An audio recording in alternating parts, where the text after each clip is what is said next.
blessed feast of St. Thomas the Apostle. I'm Deacon Ken Crawford, and this is my second day of my video journal as a newly ordained deacon. I was ordained 3 days ago on Saturday, June 30th, and I encourage you to go look at yesterday's video, my first day, I was talking about the ordination itself. Today, as promised, I'm going to talk about my first time serving back at my home parish as a deacon and some of the experiences around that. One of the things that was very unique about our parish was that we had 3 people in formation. 3 of us were ordained, myself, Larry, and Kevin, which is very, very rare. In fact, this was already a big class at 27 deacons, and that's out of 100 or so parishes. So, most parishes have none, and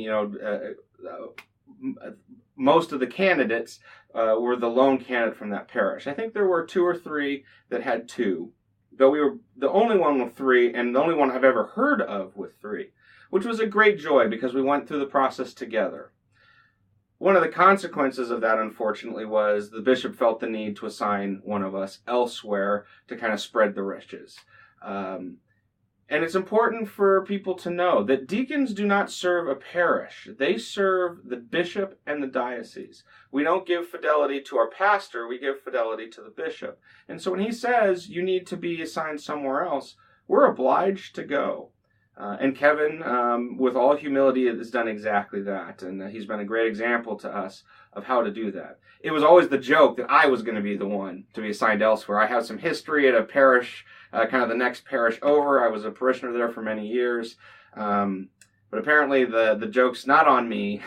And Kevin had to take on that a little bit difficult role. It's much more comfortable to be at your home parish. But for this one first Mass, all 3 of us got to serve at our home parish. And let me tell you, it was one busy altar because we had the pastor, the parochial vicar, because this was a big celebration, the 3 of us, 8 altar servers, which were mostly made up of our kids.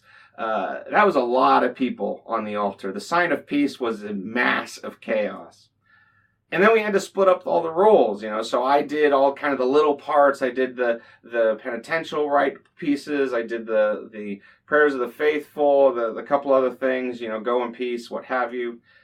Kevin did the homily and the proclaiming of the gospel, and Larry did the Eucharistic stuff around preparing the altar, pouring the wine, all those pieces. And that was nice, we only had to focus on our little part. So for me, I printed out I wrote down all my little lines on a card so I would be 100% confident. Because it's so different to actually do it than to hear it in the pew. In the pew, you say, oh yeah, I know this inside and out. I've heard it for years and years and years. It's very different when you need to remember contrite of heart or contrite in spirit, or what's the exact word, right? So I wanted to have a note card. And then, as things go, the note card was in the wrong pocket. My alb has one pocket that goes through to my pants pocket, and the other that's a seamed-in pocket in the actual alb itself.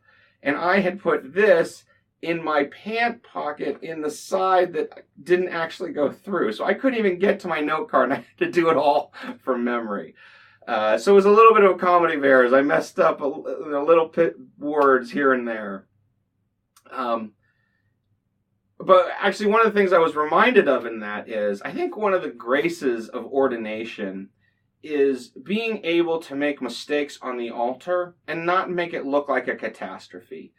Priests and deacons are very good at that. Mistakes happen all the time, and they just act as if it's normal, and they just correct and move on. And that's something I'm going to have to work on. I don't know that I did poorly in that regard, but I definitely didn't have the grace of movement. For sure, at the end, I was very slow on the last line. The Masses ended, go in peace. Just was not ready for it, that being my line. And we didn't have our microphones on like we usually do because there were so many of us on the altars. So I had to then run over to the ambo, proclaim that, run back. So that probably wasn't the most graceful moment as well. But I think over time, it's something I just need to grow into. You know, you do this week after week after week, and it becomes very comfortable and natural. And I should be kind with myself and know that, no, it takes time to get those things right. I want to say a special thank you to our pastor, Father George, who's been so supportive throughout the whole process. He bought us a couple albs. He bought us a dalmatic. He paid for our ordination dalmatic that we needed down at the diocese, at the cathedral. He's been wonderful throughout the whole process. Every deacon candidate would be blessed to have someone like him as their pastor.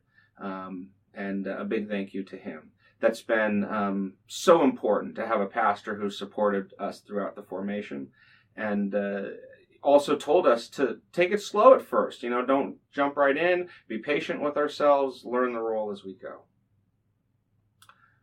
As I said, I wanted to keep these short, so I'm going to wrap it up there. Tomorrow I'm going to talk a little bit more about a couple aspects of formation, and we'll be able to go through a number of things in the days and weeks to come. So, a blessed feast of St. Thomas the Apostle to you. May God bless you in all that you do. Know that God's love is always with you, and he cares for you deeply.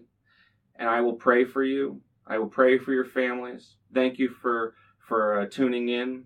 A special welcome to those who came from the Deacon bench, Deacon Greg's blog.